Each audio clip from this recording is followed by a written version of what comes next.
She was scrubbing a toilet when her life changed.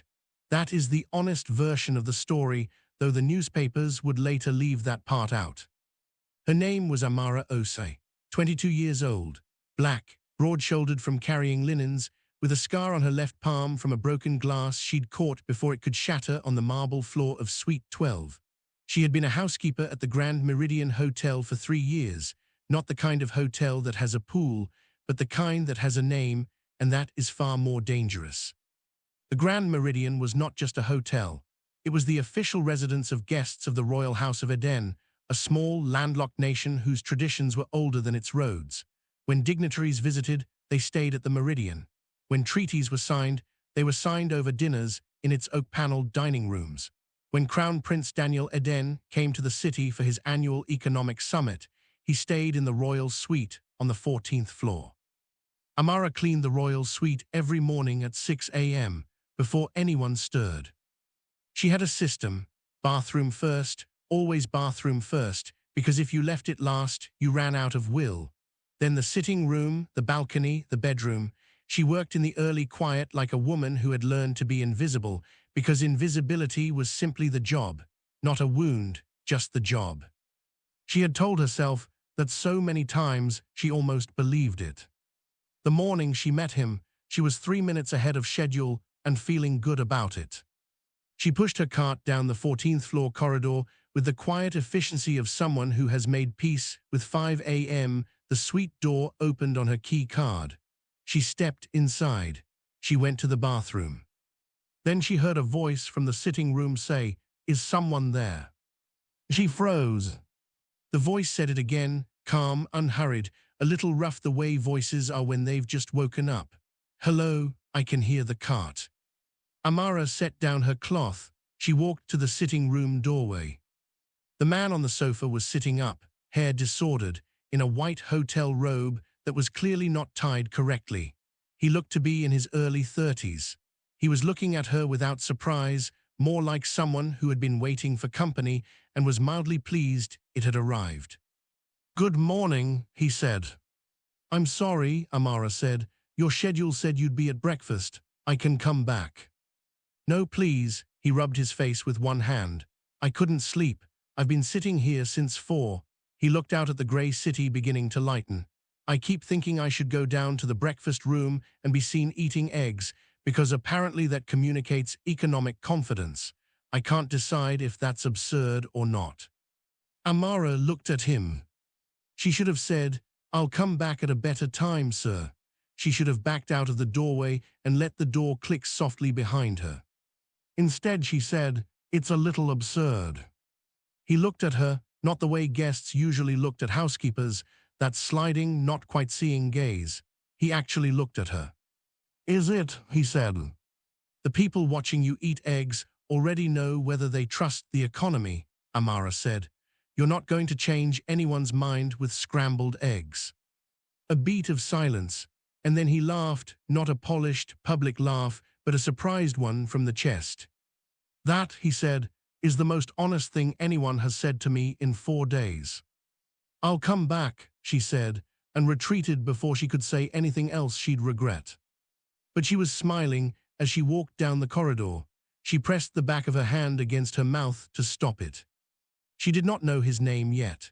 She would find out at 7 a.m. when the news played on the staff room television, and his face filled the screen above the caption, "Crown Prince Daniel of EDNNE arrives for summit." Her stomach fell through the floor. "Oh no," she said, very quietly. Her colleague Blessing looked at her. "What?" "Nothing," said Amara. "Toast." She told herself it was nothing, a moment of accidental honesty between a housekeeper and a guest. It happened, you moved on. She moved on very successfully until the next morning, when she let herself into the suite at 6 a.m. and found him there again, this time with a book, sitting in the same chair, looking like he had not moved.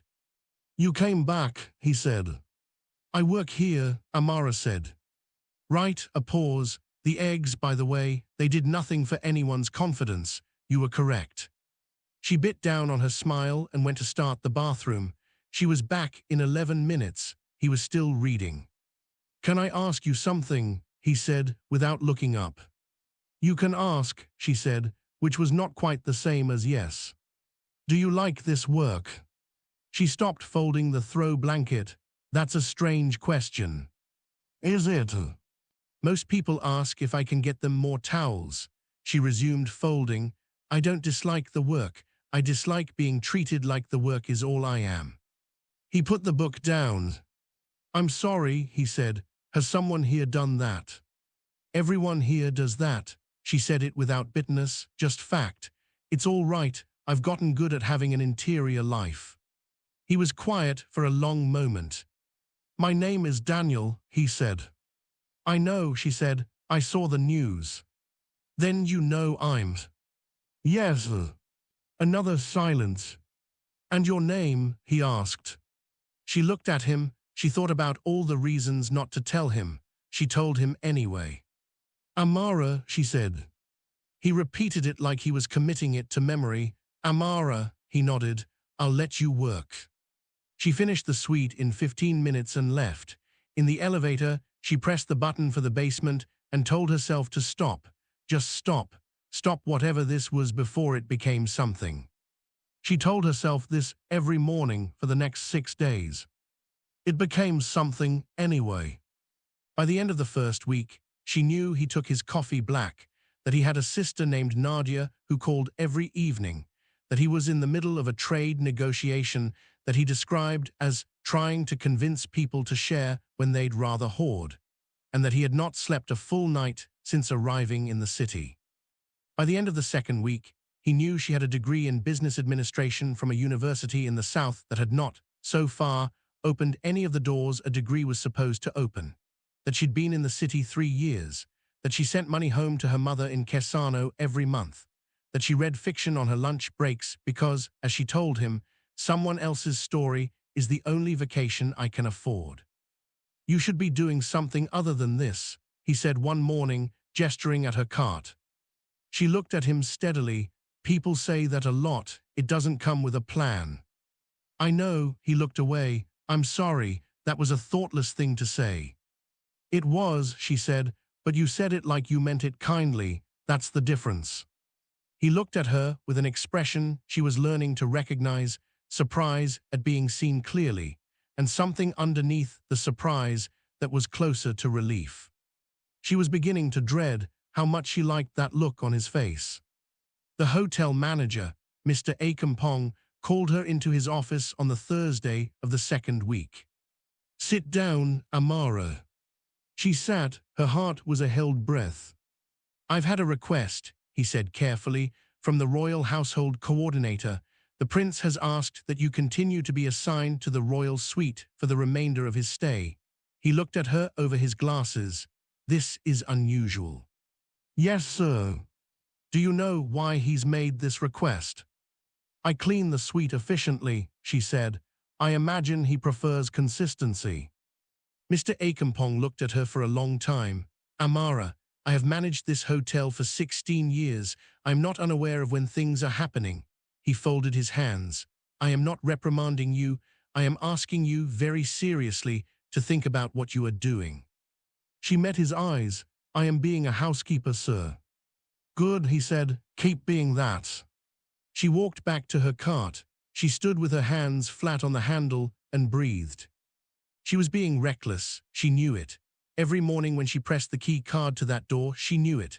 But there was something happening in that quiet sitting room that she had not had in a very long time, the sensation of being known, of mattering, of someone waiting, not for clean towels, but for her.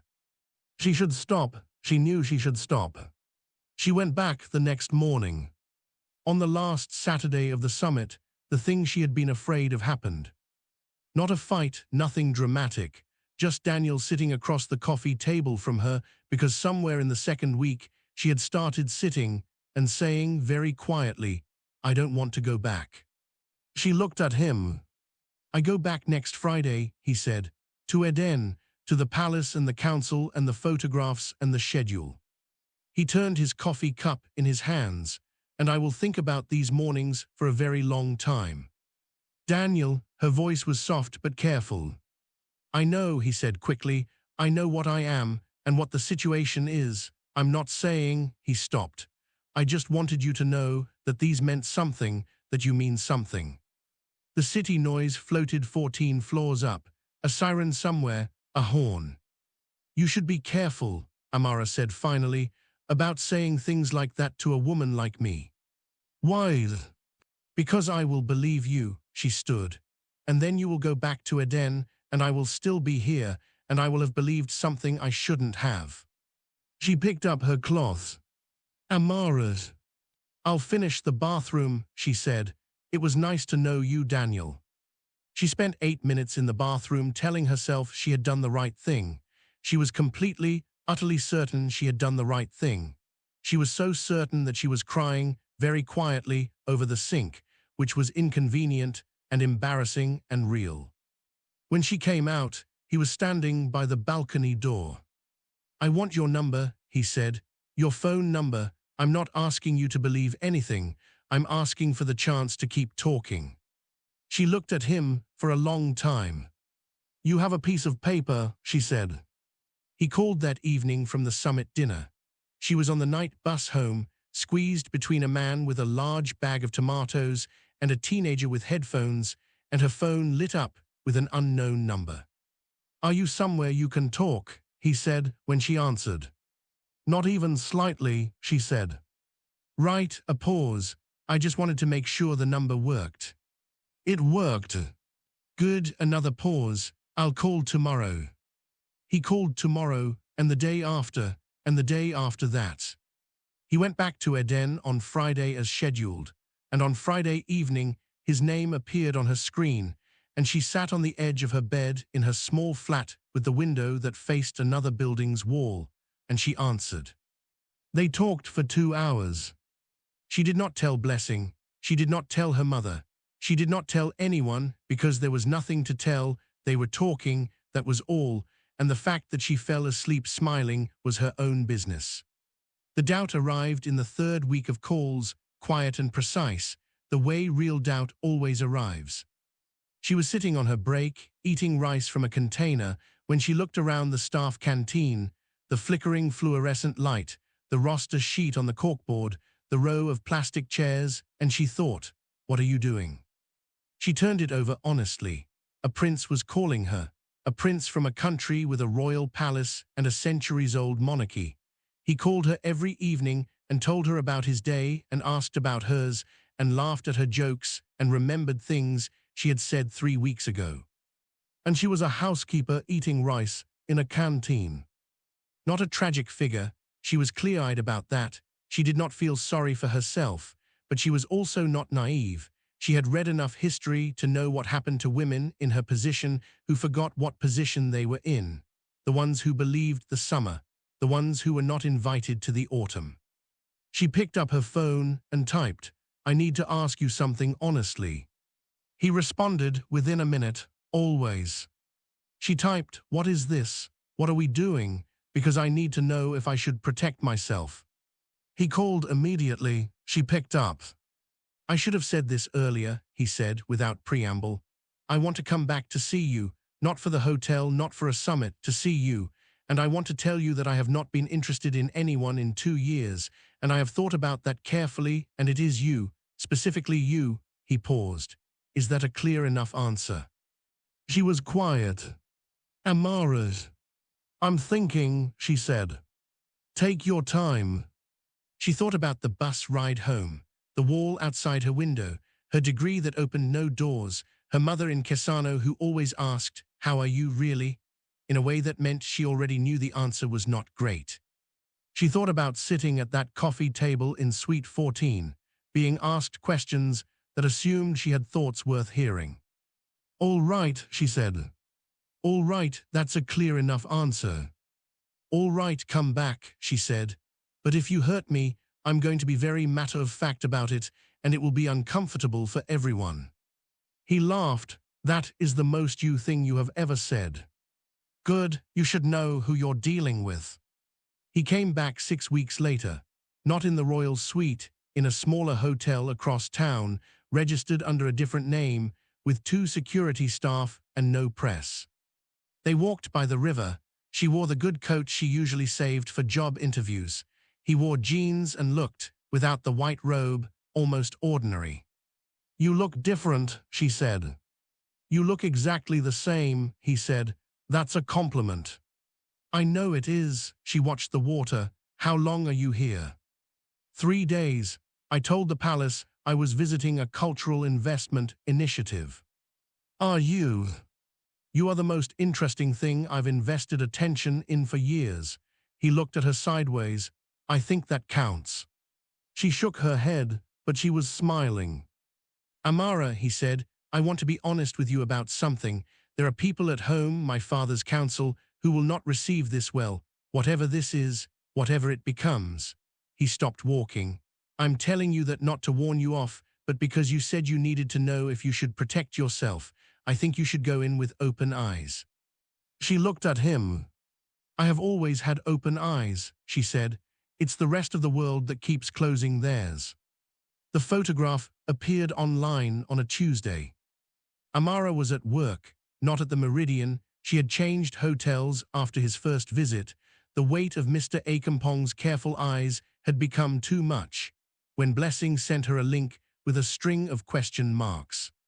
She opened it in the staff toilet because it was the only private place. It was taken from a distance, grainy at the edges, but clear enough. Daniel and Amara walking by the river, his head turned toward her, her profile against the water.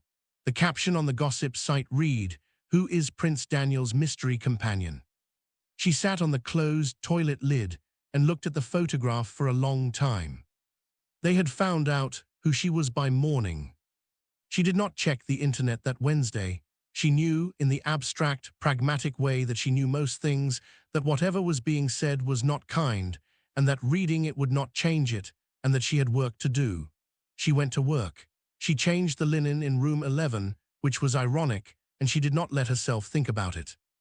Daniel called at noon. "I'm so sorry," he said immediately. "This was not, I didn't, someone from the security detail, I think. I am handling it." "Daniel," she was in the stairwell, back against the wall. "It's done. Don't apologize. Tell me what happens now." "Now," he said, "I am going to speak to my father, and I am going to be honest with him." "About what, exactly?" He was quiet for a moment. "About the fact that I am in love with you." She closed her eyes. The stairwell smelled of old paint and disinfectant. Somewhere above her, a door opened and closed. "You've never said that before," she said. "I know, I should have said it sooner. I was afraid." "Of what?" "Of how much it would ask of you," he said, "if you said it back." She stood in the stairwell for a long time after he hung up. Her reflection in the small fire safety mirror looked back at her, housekeeper's uniform, hair tucked back, eyes that were very still and very awake. "Right," she said to her reflection. She did not say it back, not yet. She needed to see what the world was going to do first. The world did not disappoint in its ugliness. The headlines, when she finally made herself read them 3 days later, were study in the particular creativity of cruelty. Some were merely dismissive. Prince's RUMOAD romance a palace headache. Some were prurient. Who is the maid who caught a royal eye? And some, on a forum she should never have found, were so vicious they felt like physical things, like something thrown at her face. She read them all. She read them because she needed to know exactly what she was dealing with. Protecting yourself from an enemy you won't look at is not protection, it's avoidance. They called her calculating. They called her lucky. They speculated about her body, about her motives, about what a woman like her could possibly want with a man like him, as though the only logical answer was money, as though she was incapable of something as ordinary as love. One columnist wrote a piece, syndicated, shared 40,000 times, titled, "The Problem with Cinderella Stories," in which the columnist, without naming her but making the identity plain, argued that such romances undermine the dignity of established institutions and set dangerous precedents for impressionable young women from similar backgrounds. She read it twice. Then she put her phone face down on the kitchen table, made herself a cup of tea, and sat very straight in her chair and did not cry. She had been not crying about things her whole life. She was good at it. But it was the hardest she had not cried in a very long time. The invitation arrived formally, on paper, 2 weeks after the photographs. An envelope delivered by courier to her new hotel, addressed to Ms. Amara Osei. Inside, on embossed stationery, a request for her to attend a meeting at the Eden Royal Consulate office in the city, Tuesday at 11. Daniel had warned her it was coming. He had not been able to stop it. "My father's head of household is coming," he said. "A man named Councillor Barima. He has been managing royal affairs since before I was born. He will want to speak with you." "To tell me to disappear," Amara said. "Probably. And you can't stop him." "I've asked him to treat you with respect. Beyond that," he exhaled. "My father is unwell, Amara. He had a cardiac episode last month. I have not been able to fight on every front at once." She hadn't known about the king's health. It landed differently. It made Daniel suddenly three-dimensional in her mind, not just the man across the coffee table, but someone carrying invisible weight in every conversation. "Go and be with your father," she said. "I can handle a counselor." "I know you can," he paused. "I just hate that you have to."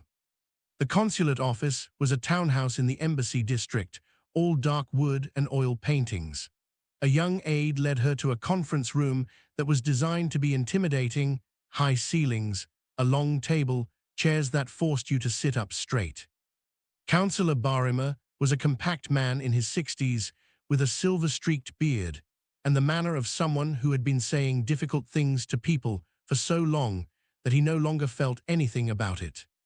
2 other men were in the room that she had not been told about. She sat down across from them without letting her expression change. "Miss Osei," Barima said, "thank you for coming." "Of course," she said. "I will be direct, as I understand you appreciate directness." He folded his hands. "Prince Daniel's friendship with you has attracted significant public attention. This is not, in itself, unprecedented. What is unprecedented is the nature of the attention and the persistence of the association." He paused. "We would like to understand your intentions." "My intentions," she repeated. "Yes, what it is you hope to achieve." She looked at him. She looked at the 2 unnamed men. She looked back at Barima. "I intend," she said carefully, "to continue being the person Daniel has chosen to spend time with. I don't have a strategy, I have a relationship." "Miss Osei," Barima's voice remained perfectly even, "I think you are an intelligent woman. I think you understand that certain relationships, regardless of personal feeling, carry costs that extend beyond the individuals involved. The House of Eden has maintained its standing for 400 years through careful stewardship. We ask that you consider whether your continued presence in Prince Daniel's life is respectful of that history." There it was, silk over a blade. "What you are asking," Amara said, "is whether I will go away quietly." Barima did not blink. "I am asking you to reflect. And if I reflect and decide to stay, then we will reflect on other options." A pause. "We hope it will not come to that." She stood. All 3 men looked at her. "Councillor Barima," she said, "I grew up in Kesano, which you know is a small town where telling a woman she does not belong in a room is considered polite conversation. I have been underestimated by better rooms than this one." She picked up her bag. "Tell the king that his son chose me, and I hope, when he has time to think about it, he'll wonder why." She walked out. She made it to the pavement outside before her hands started shaking. She pressed them flat against her thighs and stood in the thin autumn sunlight and breathed until they stopped. Then she called Daniel. "How did it go?" he said. "I survived it," she said. "I need to tell you something." "Tell me." She watched a bus go past, a pigeon on the railing, a woman pushing a pram. "I love you," she said. "I'm saying it now because I was waiting to see if I was brave enough, and apparently I am." He was silent for a moment. Then, "You've always been brave enough. You just needed a reason." "Don't be charming right now," she said. "I'm still shaking." "I know, I'm sorry." His voice was tight. "I'm coming back to the city this week. I'm done managing this from a distance." Part 6. The Public Humiliation. She should have been ready for it. She had read enough of the coverage to know that when a story like this found its legs, it ran until it had destroyed something. She just had not expected it to come from the direction it did. The television interview aired on a Thursday evening. Lady Miriam Asant-Boateng, the woman whose name had reportedly been on the Royal Council's preferred list of suitable matches for Daniel, gave an interview to a national broadcaster. She was composed, beautiful in the way that expensive upbringing produces, and every word she said was technically polite. "I think," she said, with a small measured smile, "that we have to be careful about what narratives we elevate. It is a lovely idea, the prince and someone from very different circumstances. In a story, it's romantic. In reality, institutions have responsibilities that supersede individual feeling." A pause. "And one has to ask what a young woman in her position truly understands about what it means to stand beside a head of state. It requires a particular kind of preparation, a particular kind of background. Not everyone," another small smile, "not everyone is built for it." The clip went viral by midnight. "Not everyone is built for it," the caption on every repost. Amara's face was everywhere by Friday morning, her work ID photo somehow obtained and circulated, her university records quoted in an article that called her degree undistinguished, her hometown described as a small rural district, in a tone that was meant to reduce it to a punchline. She went to work on Friday because she had bills to pay and linens to change, and because she absolutely refused, to call in sick because strangers on the internet had decided to be cruel. But in room 11, she stood with her hands on the bed frame and felt, for the first time, truly afraid. Not of Barama, not of the headlines, but of herself, of the small interior voice that had started asking, very reasonably, what if they're right? What if she was foolish? What if love was not, in the end, enough of a credential? She had a degree that opened no doors. She changed linen for a living. She sent money home every month, and her savings account had enough in it for 4 months of rent and nothing more. What did she know about standing beside a head of state? She sat on the edge of the unmade bed. She put her face in her hands. "Stop it," she said out loud in the empty room. "Stop." She breathed.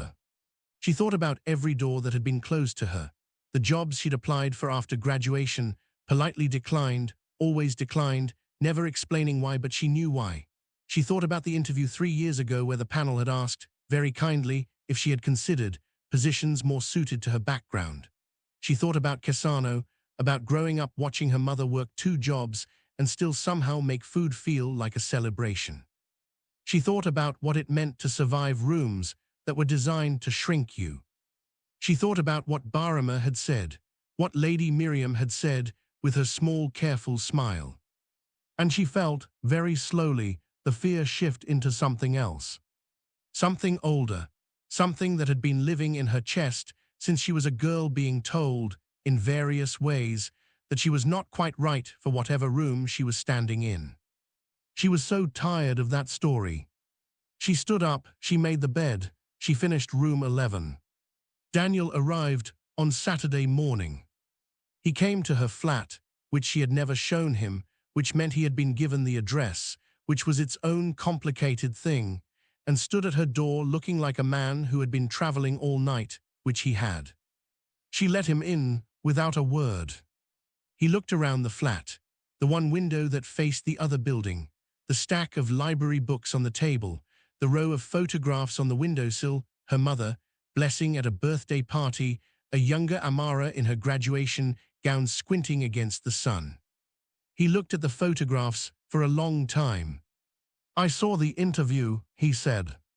"Everyone saw the interview," Amara said. "I want to." "Don't apologize for her," Amara said. "You didn't say it." "I know, but I feel." Daniel, she sat at the kitchen table. He sat across from her. She looked at him directly. "I have a question. I need a real answer." "Ask it." "Are you prepared for what this costs?" she said. "Not me, I know what it costs me. I've been calculating it for months. I mean you. Are you prepared to fight your counsel and manage your father's illness and take the political hit of choosing someone they don't want? and then wake up the next day and do it again, and the day after indefinitely. She held his gaze. Because I'm not looking for a gesture. I've seen enough gestures. I want to know if this is a decision. He looked at her across the small kitchen table. I flew here in the middle of a state crisis, he said, because I could not watch that interview and stay on the other side of the world. I told my chief of staff I was going. He told me it was inadvisable. I told him to advise someone else. He leaned forward. Does that answer your question? She looked at him, at the tiredness around his eyes, at the way he was sitting, not performing sincerity, but just sitting, just being honest across a small table in a small flat with the wall outside the window. It's a start, she said. The king of Eden died on a Tuesday in November. He died quietly in the early morning, with Daniel at his side and Nadia holding his other hand, and the country went into official mourning, and the world sent its formal condolences, and none of it, not a word of it, touched the actual fact of a man being gone. Amara sent Daniel a message at 6 in the morning. I'm so sorry, I'm here if you need me. Take the time you need. He did not respond until the evening. He said he knew about you. Barima told him, of course, but I had already written him a letter. I told him who you were, what you said about broken music. He read it. She sat with that for a while. He said, he told Nadia he thought you sounded like trouble. She said that's how Dad always described the women he admired most. She pressed her hand over her mouth. She did not hear from him for 3 weeks. She understood. She went to work. She changed linen. She called her mother every Sunday, and when her mother asked, "How are you really?" she said, "I'm managing," which was true and also not the whole truth, and her mother said, "MMHM," which meant she knew. The call came on a Friday in December. Not from Daniel, from Nadia. "I hope you don't mind," Nadia said. "I got your number from Daniel's phone while he was sleeping. He would be horrified." "I don't mind," Amara said carefully. "I want to meet you," Nadia said. "Not officially, not as the princess, as the person who kept my brother sane during the worst year of his life." A pause. "He talks about you the way people talk about things they're afraid to lose." Amara was quiet. "I can come to you," Nadia said. "I'm told you're the type of person who prefers people to come to their level, which frankly I find refreshing. Everyone I meet comes to mine and then resents me for it." "He told you that about me," Amara said. "He told me everything about you," Nadia said, "in approximately 4 months of dinners at which I was trying to eat in peace." A warm dryness in her voice. "So, coffee." They met at a coffee shop near Amara's flat. Not anywhere formal. A place with mismatched chairs and a blackboard menu and staff who did not look up when people came in. Nadia arrived 5 minutes early, wearing ordinary clothes and the kind of face that was clearly used to being recognized and had gotten very good at not inviting it. She was younger than Amara had imagined, late 20s, with sharp eyes and the same quality of attentiveness that Daniel had. "You're not what I expected," Nadia said, when they had been sitting for 10 minutes. "What did you expect? Someone softer or someone harder?" Nadia considered this. "You're just clear." "I've been told that before," Amara said, "usually by people who mean it as a criticism." "I don't," Nadia cupped her coffee. "I want to tell you something about my brother. He has been doing the correct thing, in the correct order, in the correct way, since he was 17 years old. He has never once, in all of that time, done the thing that was right for him." She looked at Amara. "Until you." Amara said nothing. "The council is going to fight this," Nadia continued. "Barima is already drafting position papers, which is a new level of absurdity even for him. There will be more interviews, more photographs, more people saying you don't belong." She set down her cup. "I am telling you this not to scare you. I'm telling you because I need to know if you're going to stay." "Why does it matter what you think?" Amara asked, not rudely, genuinely. "Because Daniel will do what makes you safe before he does what makes him happy," Nadia said. "If you're not sure, if you're even a little bit wavering, he will find out, and he will let you go, and he will spend 30 years making the correct decisions in the correct order." She paused. "So, are you staying?" Amara looked at the mismatched chairs, the blackboard menu, the ordinary imperfect room. Yes, she said. Good, said Nadia. She picked up her coffee. Now let me tell you what Barama is actually afraid of, because it will be useful. Daniel proposed on a Wednesday evening in February in Amara's flat, at the kitchen table, with no ring because he had wanted to choose one with her and not for her. I know the timing is complicated, he said. I know what saying yes means. I'm not asking you to be unaware of it. I am asking anyway because I am done, his voice tightened, being careful about this. I am done managing it from a distance and waiting for the right moment and trying to make other people comfortable with something that is simply true. She looked at him across the table. You know, she said, you have gotten considerably less diplomatic since your father died. Yes, he said, is that a problem? No, she said, it's the best thing about you right now. She looked at her hands. Yes, Daniel, obviously yes.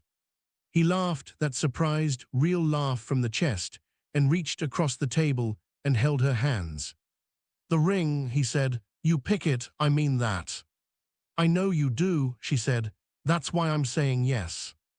The announcement was made by the palace press office at 9 a.m. on a Monday in March. Amara did not watch the news that day.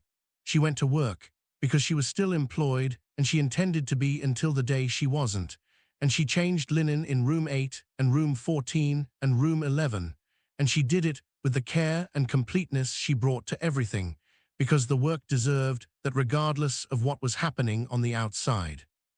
Mr. Akampong found her in the corridor in the afternoon.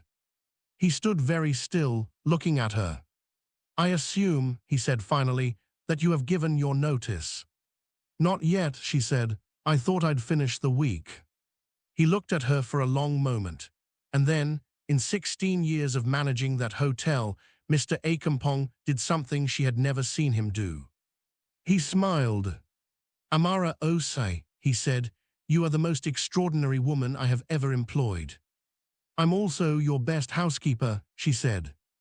You are also that, he said, which makes this a genuine loss. Councillor Barama requested one final meeting. Amara went because she had discovered that she enjoyed Barama's meetings more than he did. He sat across from her, the same conference room, the same high ceiling, alone this time. I would like to say, he began, that I have reconsidered my position. Have you? She said. No, he said, not entirely. I still believe this will create challenges for the monarchy that I am not equipped to predict. He looked at her steadily. But I have been told, by the princess, that I should consider the following. Every generation of this house has faced a moment it was not prepared for, and every generation that survived did so because someone in the room was able to adapt. He paused. I am not saying I was wrong. I am saying that the evidence suggests I may have been looking at this too narrowly. That, Amara said, is the most Barama-shaped apology I have ever heard. Something shifted in his expression, not quite a smile, something older and more considered. You will need a protocol briefing, he said. Extensive, months. I am a fast learner. I am aware, he folded his hands. I had you looked into, Ms. Osei, when this began. I know your academic record. I know how you have conducted yourself throughout this ordeal. A pause. You have not spoken to the press once. You have not sought advantage. You have not used Prince Daniel's name for anything. Why would I? She said. He looked at her. Most people would. I am not most people, she said. You knew that. It's why I make you nervous. The corner of his mouth moved. Tuesday, he said. 9 a.m. first briefing. Don't be late. I am never late, she said. The wedding was held in Eden on a warm Saturday in June, when the bougainvillea ran riot over the palace walls in pink and orange, and the whole country seemed to have come outdoors. Amara's mother flew in from Kesano. She had never been on a plane before. She arrived at the palace 2 days before the wedding and walked through the gates with her handbag under her arm and looked at the building without being visibly impressed, which delighted Nadia enormously. Your mother, Nadia told Amara, looked at the throne room and said, and I quote, "It's very large. Does it get cold in winter? That sounds right, Amara said. I love her, Nadia said. She can stay forever. Blessing was there. In the second row of the guest section, in a green dress, she had sent Amara a photograph of 6 times for approval, crying from the moment the doors opened and not stopping for the rest of the day. The national press had set up outside the gates. The international press had set up beside the national press. There were cameras everywhere because that was now simply the air Amara breathed, and she had made a separate peace with it. There were also, at Daniel's insistence, representatives from Kesano, community leaders, the headmistress of the school Amara had attended, a delegation of 12 who stood in the gallery with the careful pride of people who understand they are witnessing something that belongs, in part, to them. And there was Councillor Barama, in his formal robes, standing at the edge of the gallery, watching with the expression of a man doing extremely complicated emotional mathematics. Amara dressed in the bridal suite with her mother, Nadia, and Blessing, and the atmosphere was approximately 40% joyful chaos and 60% somebody please find my other earring. You look, her mother said, standing back and looking at her, like yourself. Amara looked at her. Is that good? That is the best thing, her mother said, a person can look like on any day. She held her mother's hands. Her mother's hands were like hers, the same shape, the same capable width, the same history of work in the skin. Are you afraid? Her mother asked. A little, Amara said honestly. Good, said her mother, that means you understand what it is. She walked alone. She had chosen that deliberately after considerable thought, not because there was no one to walk with her, there were several offers, but because she had walked alone into every room that had tried to shut her out, and this room would not be the exception. She would enter this room as she had entered every other, on her own 2 feet. The doors of the cathedral opened. The sound that came from inside was not silence. It was the compressed breath of 1,000 people holding something in anticipation, emotion, the specific charge of a moment that everyone in the room understood was not ordinary. She stepped forward. She walked down the aisle in white and gold with her head level and her hands steady, and the full weight of everything she had survived arranged quietly around her shoulders like a cloak. And every person who had said she did not belong in this room was, for this one extraordinary moment, incorrect. She looked at Daniel. He was at the altar, and he was not performing composure. His eyes were bright, and his jaw was tight, and he was looking at her the way she had first noticed in that hotel suite, like she was the most real thing in the room, like everything else was furniture. She reached him. Hello, he said, low enough that only she could hear. Hello, she said. The vows were not the moment. People always assumed the vows were the moment, and the vows were beautiful, Daniel's voice steady, except for the part where it wasn't, where it cracked on the word always, and he stopped and breathed and kept going, which was more honest than any polished delivery could have been. Amara's voice did not crack. She had too much to say and not enough time, and she said all of it directly, looking at him, not at the paper. But the moment, the actual moment, came after. When the bishop declared them wed, and the cathedral erupted, not in polite applause but in actual noise, cheering, someone in the gallery shouting something in the Kesano dialect that Amara understood and which made her press her hand over her heart. When Blessing's cry cut through the music from the second row, when Daniel turned to her, and she saw on his face not triumph but relief, the relief of a man who has been holding his breath for a year, that was when it happened. He took her hand. Not ceremonially, not for photographs. He just held her hand, quietly, in the noise and the light, the way people hold things they do not intend to let go. And she held his. What the cameras captured, what every newspaper and broadcast and social media account showed the next morning, was the moment they stepped out of the cathedral. The crowd outside the gates was enormous. Not only the press, people, citizens of Eden who had come from every district, who had followed this story for a year, who had seen in it something they recognized, the argument that who you are is not determined by where you started, that the rooms that refuse you are not the final measure of you. When Amara appeared at the top of the cathedral steps, with the bougainvillea blazing behind her and Daniel's hand in hers, the sound that came from the crowd was not polite. It was not performative. It was the particular sound of people who have been quiet a long time and have just been given permission to be loud. She had not expected it. She stopped at the top of the steps. She looked out at all those people, at the flags and the phones held aloft, and the faces of strangers who were looking at her, not with pity or skepticism or the curious half-smile of people watching someone fail at something, but with something that took her a moment to identify because she had not seen it directed at her before. Pride. They were proud of her, for her, because of what her being here said about what was possible. She stood very still for a moment. Daniel leaned down and said quietly into her ear, "You all right?" "Give me a second," she said. He waited. She thought about the toilet in Suite 14, the fluorescent canteen, the stairwell where she'd heard for the first time the words "I love you," the consulate conference room, the not crying at the kitchen table, room 11, the bus with the tomatoes, the forum comments, the columnist with the 40,000 shares, Lady Miriam's small, careful smile. She thought about her mother's hands. She raised her free hand, just a small acknowledgement, a wave, and the crowd got louder. Beside her she heard Daniel laugh, not the polished public laugh, the real one from the chest, the one she had first heard on a rainy morning over a comment about scrambled eggs. "Come on," she said. They walked down the steps together into the noise and the light and the impossible ordinary fact of the life they were going to build.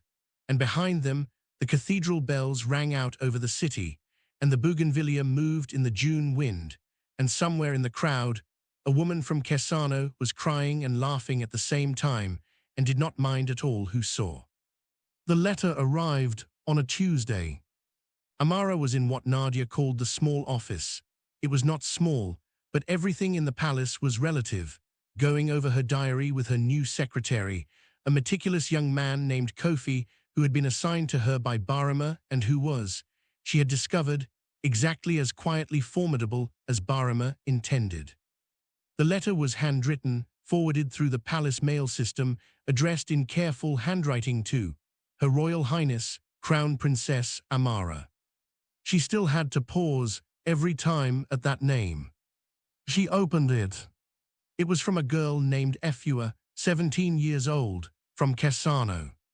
The letter said, "My teacher told me I couldn't apply for the economics program at the National University because girls from our district don't get those places. She said I should be realistic. I wanted to write to you because I watched your wedding on my phone and I thought, she was realistic and she was also right, and those don't have to be the same thing. Can you help me?" Amara read it twice. She set it on the desk. "Kofi," she said.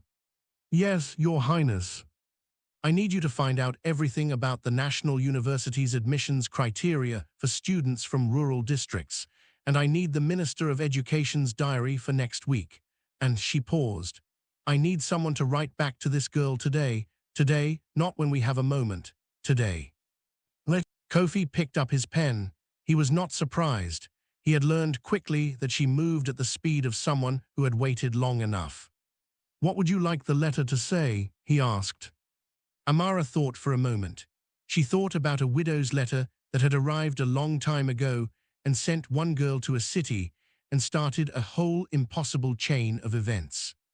"Tell her," Amara said, "that she is correct, that being realistic and being right are not the same thing. And tell her," she picked up her own pen, "that I'll write the rest of this part myself." That evening, Daniel found her in the palace garden. She was sitting on a low wall near the jasmine in the early dark, with a piece of paper in her hands and the pen resting behind her ear, looking at the sky. "You missed dinner," he said. "I was writing a letter." He sat beside her on the wall. "To whom?" "A girl from home, 17. Her teacher told her to be realistic." He looked at her. "Did you tell her about you?" he asked. "About the hotel and the—" "No," Amara said. "I told her about the door, not the story before it, just the door, that it exists, that it opens, that someone gets to decide whether to walk through it and that someone is her. She folded the letter. The rest she'll figure out. Daniel was quiet. You know, he said, Barama told me last week that you are the most operationally efficient person he has encountered in 4 decades of royal service. He said it like a complaint. I think it was a compliment. It was both, Amara said. That's just Barima. He laughed. She leaned her head against his shoulder. Above them, the palace was lit from within, warm and enormous and improbable, and the Jasmine was doing what Jasmine does in the evening. And somewhere across the city, a girl named Efua was sitting with her phone, waiting for a response from someone who had once been called, by a columnist, the wrong kind of woman for a room like this. Let them talk, Amara thought. Let them talk.